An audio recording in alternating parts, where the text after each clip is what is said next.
जय Shri Krishna. गीताधाम Gurukul online classes में आज हम कक्षा अष्टम का सामाजिक विज्ञान का एसएसटी का ही हमारा भाग है। सामाजिक विज्ञान का ही एक पुस्तक है भूगोल। पुस्तक का नाम है संसाधन एवं विकास भाग 2, जिसका अध्याय हम पढ़ रहे थे भूमि, मृदा, जल, प्राकृतिक वनस्पति और वन्य जीवन संसाधन, जिनमें से हमने भूमि संसाधन के बारे में पढ़ा, मृदा के बारे में पढ़ा, जल के बारे में पढ़ा। आज हम पढ़ेंगे प्राकृतिक वनस्पति और वन्य जीवन संसाधन के बारे में। पहले वाले वीडियो में हमने इन तीन का पढ़ चुके थे, किस तरह से जल का संरक्षण करना है, ये हमारे पहले वीडियो में है। आज हम करेंगे भूमि, प्राकृतिक वनस्पति और वन्य जीवन। तो आप जानते हैं कि भारत के पूर्वी और उत्तरी पूर्व आर्द्र प्रदेशों में बांस प्रचुर मात्रा में पैदा किए जाते हैं। यानी प्रकृति का वितरण असमान है और असमान वितरण में अलग अलग चीज़ों का अलग अलग रूप से है जो वितरण किया जाता है और अलग अलग उनमें विविधताएं होती हैं। प्रकृति में क्या है? प्रकृति में विविधताएं होती हैं। प्रकृति में विविधताएं होती हैं। क्या होती हैं? विविधताएं होती हैं। उन विविधताओं के कारण ही है जो अलग अलग आवास या पर्यावास होते हैं। क्या होते हैं?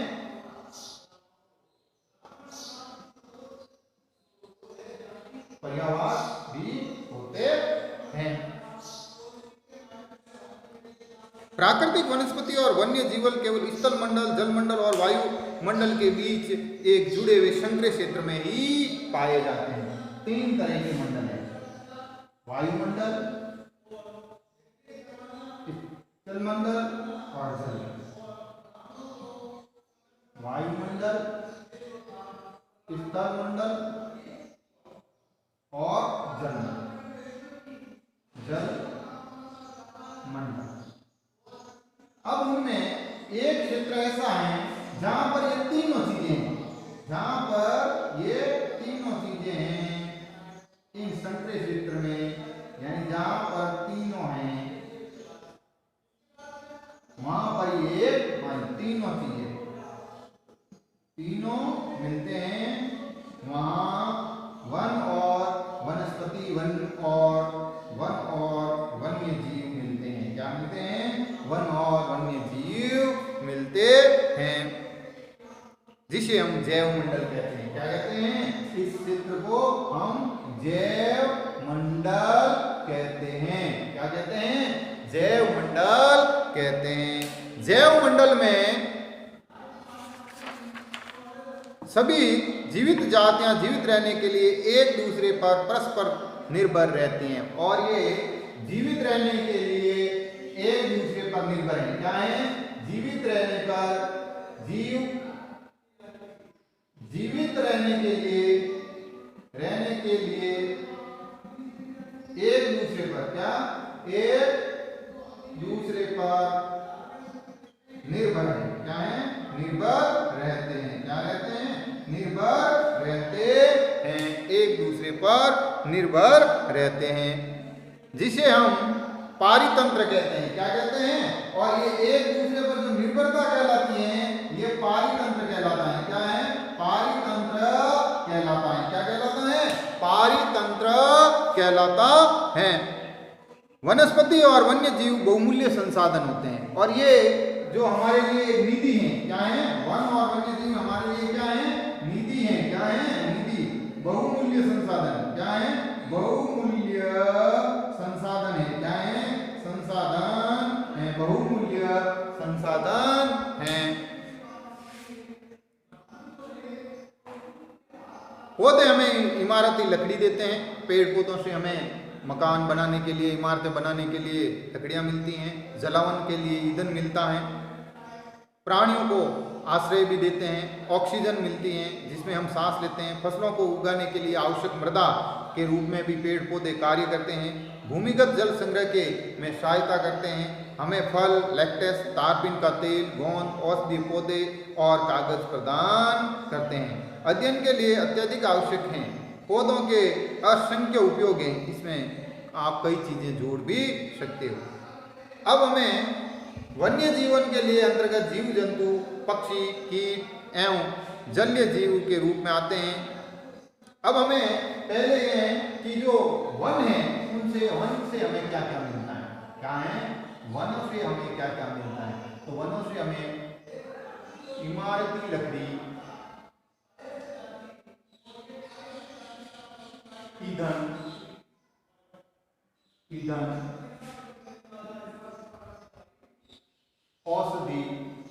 औषधियां, कागज, ऑक्सीजन,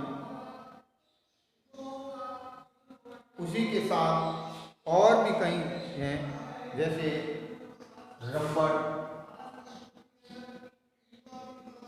तेल, कौन सा वनस्पति तेल, उसी के साथ है जो ह्यूमस,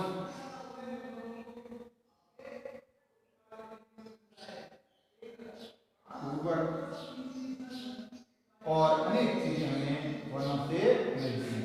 इसी तरह वन्य जीवों से भी हमें कई लाभ, क्या है वन्य जीवों से भी हमें कई लाभ हैं। वन्य जीवों से हमें मांस, खाल और ऊन प्राप्त होती है। क्या होती है? वन्य जीवों से हमें दूध, मांस, खाल, ऊन, हड्डियां जो मिलता है। ये जो चीजें हैं हमें हैं जो वन्य जीवों से मिलती हैं। किनसे मिलती हैं? वन्य जीवों से मिलती हैं। मधुमक्खियां हमें शहद देती हैं, फूलों के परागण में मदद करती हैं और पारितंत्र के अपघटन के रूप में भी एक महत्वपूर्ण है। शहद, परागण और अपघटक के रूप में भी काम आते हैं। चिड़िया अपने भोजन के लिए कीटों पर निर्भर हैं और अपघटकों के रूप में कार्य करती हैं। गिद्ध मर्त जीव जंतुओं के खाने के कारण एक अपमार्जक का काम करते हैं। पर्यावरण का एक महत्वपूर्ण शोधक समझा जाता है, इसलिए प्राणी चाहे बड़े हो या छोटे हो सभी पारितंत्र में संतुलन बनाए रहते हैं। वन और वन्य जीव दोनों, वन या वन्य जीव पारितंत्र में है जो आपका हर तरह से संतुलन बनाने का काम करते हैं। क्या है? संतुलन बनाने में सहायक है। क्या है? सहायक हैं। संतुलन बनाने में सहायक हैं। अब हमारे पढ़ेंगे कि वनस्पतियों का वितरण कैसे कैसे होता है। क्या है? वनस्पतियों का वितरण कैसे होता है।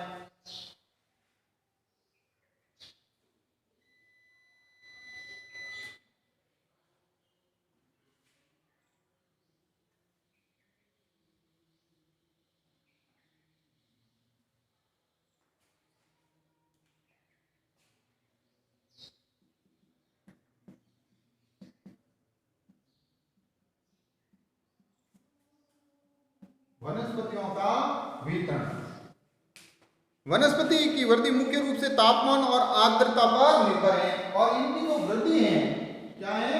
ये जो वृद्धि है ये तापमान और आर्द्रता पर निर्भर करती है। किस पर करती है? आर्द्रता पर। विश्व की वनस्पति को मुख्य 4 भागों में बांटा जाता है और इनको 4 प्रकारों में बांटते हैं। कितने प्रकारों में? 4 प्रकारों में बांटते हैं। पहली वनस्पति जो है वो आपकी आती है वन। दूसरी है जो वो आती है घास। कौन सी आती है? घास। तीसरी जो आती है आपकी वो है गुल्म। क्या है? गुल्म। और चौथी है ट्रुंडा।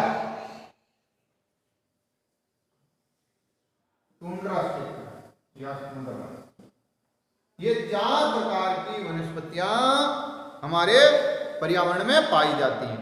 भारी वर्षा वाले क्षेत्रों में विशाल वन उगते हैं। इस प्रकार प्रचुर जल आपूर्ति वाले क्षेत्रों में ही पाए जाते हैं। जैसे जैसे आर्द्रता कम होती है वैसे वैसे वृक्षों का आकार और उनकी सघनता कम हो जाती है।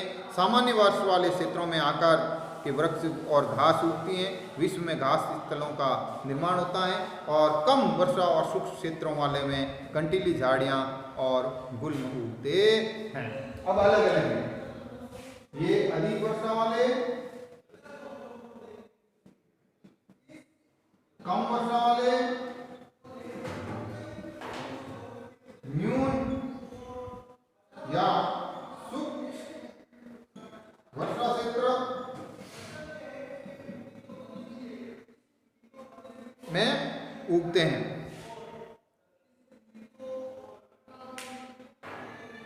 इस प्रकार के क्षेत्रों में के पौधों की जड़ें गहरी होती हैं और वाष्पोत्सर्जन से आने वाली आर्द्रता को हानि बचाने के लिए ये पत्तियां कांटेदार और मोटी सतह वाली होती हैं। शीत ध्रुवीय प्रदेशों में तुरंडा होती हैं और ये हैं जो बर्फीले क्षेत्रों में, कौन से बर्फीले क्षेत्रों में या शीत क्षेत्रों में हैं जो ये वृक्ष होते हैं।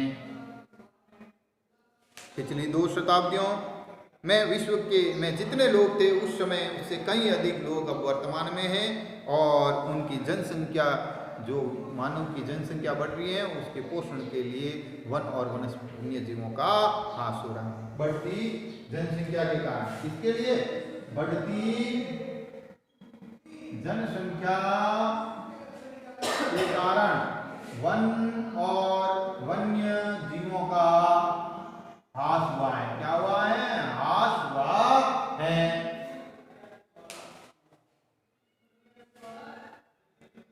अब हमें इनका संरक्षण कैसे करना है उसके बारे में पढ़ेंगे, क्योंकि ये एक बहुमूल्य निधि है और हमें वन और वन्य जीवों का संरक्षण करना है। क्या है? इनका संरक्षण कैसे हो इसके बारे में भी ध्यान देना है। वन हमारी संपदा है। पौधे जंतुओं को आश्रय देते हैं और साथ ही पारितंत्र को भी संरक्षित रखते हैं। जलवायु में परिवर्तन और मानव हस्तक्षेप के कारण पेड़ पौधे और जंतुओं के प्राकृतिक आवास नष्ट हो रहे हैं। बहुत सी जातियां असुरक्षित अथवा संकटापन्न हो गई हैं, कुछ लुप्त होने के कगार पर हैं। वनोन्मूलन, मृदा अपरदन, निर्माण कार्य, दानावल और भूस्खलन में से कुछ मानव और प्राकृतिक कारण हैं जो इन प्राकृतिक संसाधनों को हानि पहुंचाते हैं। अब इनको जो हानि पहुंचाने वाले कारक हैं, हानि वाले जो कारक हैं वो हैं वनोन्मूलन, दूसरा जो है वो आपका है मृदा अपरदन। कौन सा है? मृदा अपरदन, अतिवर्षा, वर्षा या अतिवृष्टि,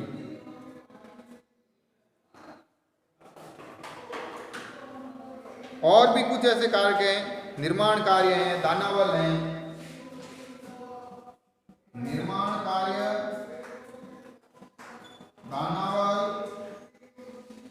और आपका भूस्खलन,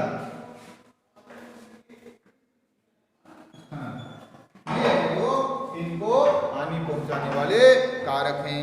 अब इन चीजों से हमें कुछ प्रजातियों को सुरक्षित भी करना है और वन और वन्य जीवों को सुरक्षित भी करने के लिए काम करने हैं। इसी के साथ पशु खाल, चमड़ा, नाखून, दांत और पंखों के साथ साथ सींगों के एकत्रीकरण और गैर कानूनी गतिविधियों और व्यापार के कारण भी वन और वन्य जीवों का शिकार होता है और वनों को हानि पहुंचती है। राष्ट्रीय उद्यान, वन्य जीव अभयारण्य, जैव मंडल निश्चय हमारी प्राकृतिक वनस्पति और वन्य जीव को सुरक्षित करने के लिए बनाए जाते हैं। अब इनके संरक्षण के लिए क्या क्या है? राष्ट्रीय उद्यान, वन्य जीव संरक्षण, कौन सा? वन्य जीव अभयारण्य,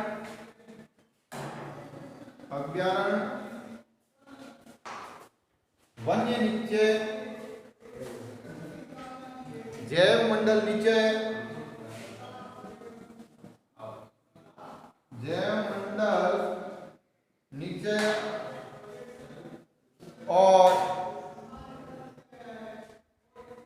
अन्य चीजें जो हमारे इन चीजों को बचाने के लिए जरूरी हैं। यदि प्रजातियों की सापेक्ष संख्या को भंग न किया जाए तो पर्यावरण में संतुलन बना रहेगा।